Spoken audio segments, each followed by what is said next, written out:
واہ واہ واہ، کیا محنتی اور گبرو جوان، کیا بات ہے، کیا کر رہے ہو؟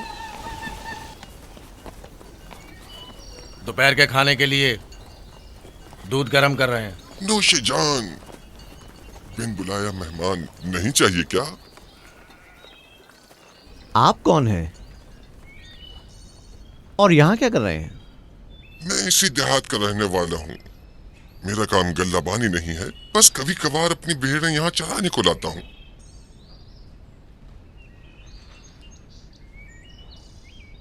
لگتا ہے کہ تم لوگوں کو میرا یہاں آنا اچھا نہیں لگا۔ لگنا چاہیے کیا؟ حق بجانب ہو، کسی اجنبی کی آمد پر کوئی خوشی نہیں ہوئی، لیکن حقیقت یہ ہے کہ میں تم لوگوں کی خاطر یہاں آیا ہوں۔ تم لوگوں کے دیدار کا بڑی شدت سے مشتاق تھا۔ کیا آپ ہمیں جانتے ہیں؟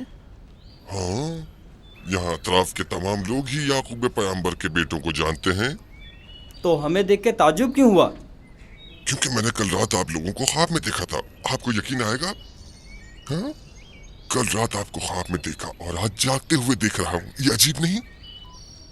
ہم سننا چاہیں گے، ہمیں بتاؤ کیا دیکھا؟ سچ پوچھو تو عجیب و غریب خواب تھا، میں کچھ سمجھ نہیں پایا۔ میں نے خواب میں دیکھا کہ آپ 10 بھائی ہیں اور ایک بچے کو تخت پر اٹھائے ہوئے ہیں، جیسے آپ سب غلام ہوں اس کے اور وہ آپ کا آقا ہو۔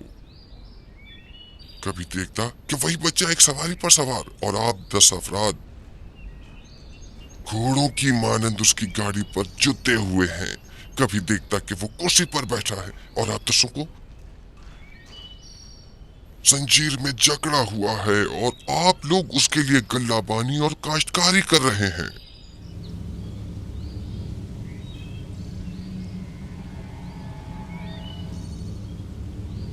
میرا خیال ہے میں نے خواب بتا کر آپ سب کو پریشان کر دیا ہے، لیکن ایسی کوئی خاص بات نہیں ہے، اسے اہمیت نہ دیں۔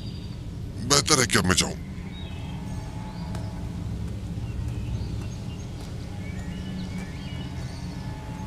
عجیب بد صورت اور خبیث شکل کا تھا۔ ہاں،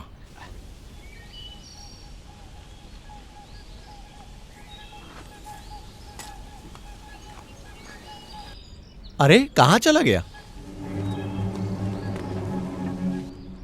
اتنی جلدی یہاں سے دور نہیں جا سکتا۔ وہ غائب ہو گیا، شاید اسے زمین نگل گئی۔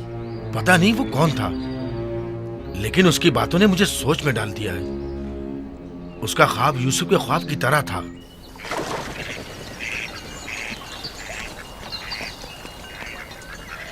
سلام۔ سلام بابا۔ سلام میرے بچوں، سلام سلام بابا۔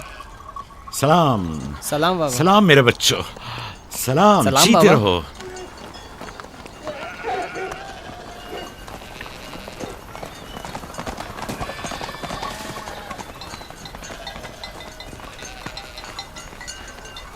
نبی خدا پر درود۔ تم پر بھی خدا کا درود ہو بیٹا۔ کیا ہوا؟ لگتا ہے کسی سے جھگڑا ہوا ہے۔ جی، آپ کے بیٹوں سے۔ لیکن کیوں؟ انہوں نے ہمارے کھیت کو خراب کر دیا، وہ اپنی بھیڑیں چرائیں۔ میں نے اعتراض کیا تو مجھے مارنے لگے۔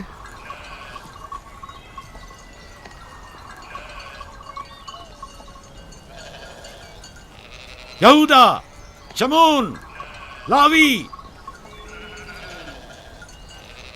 ادھر آؤ۔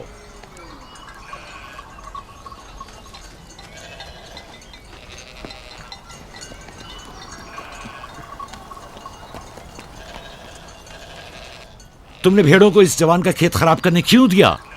بھیڑوں کو روکا تو نہیں جا سکتا نا بابا، اب ایسا بھی کیا ہو گیا؟ اور اسے مارا کیوں؟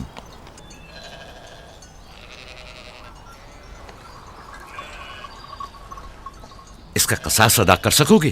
یا نبی اللہ، میں نے انہیں معاف کیا، لیکن ان سے کہیے کہ آئندہ اپنی بھیڑوں کو چرانے کے لیے ہمارے کھیتوں میں نہ لائیں۔ یہ کہتے ہیں کہ ہم کنعان کے مالک و مختار ہیں، جو چاہیں کریں گے اور جہاں چاہیں بھیڑیں چرائیں گے۔